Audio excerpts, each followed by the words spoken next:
been a steady stream of patients here, the clinic operators maintaining their operation to the waning hours, counting down to when the start of a new state law means the end of business here. Protesters on both sides of the abortion debate clashed throughout the day Wednesday outside the gates of the Jackson Women's Health Organization.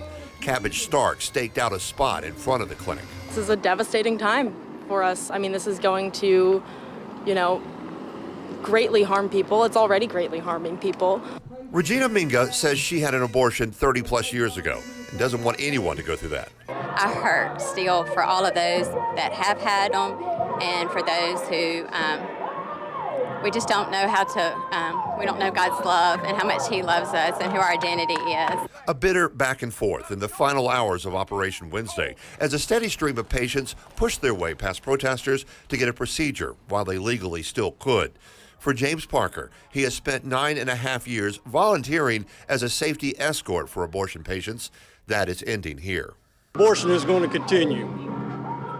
What happened is they took away safe medical regulated practice from that issue, and now it's going to be unsafe. Clinic operators saw their last legal chance at remaining open come crashing down Tuesday when a special judge brought in to hear their appeal for an injunction started the hearing off with a pastor-led prayer.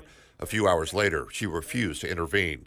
Legal analyst Matt Steffi says there is little chance of stopping a state trigger law that bans abortions except for cases of rape and when the life of the mother is in danger. The federal protection for the clinic has been removed. A state chancery judge has refused to follow existing law and protect the clinic temporarily till the Mississippi Supreme Court can rule on it. Yeah, Steffi says there is a lot of room for interpretation, not only for lawmakers moving forward, but in the courts in approving and clarifying when an abortion can actually now take place in the state of Mississippi. Clinic operators have indicated that they'll be operating through midnight tonight and then shut down. Their plans to move to New Mexico. Live in Jackson, Scott Simmons, 16, WAPT News.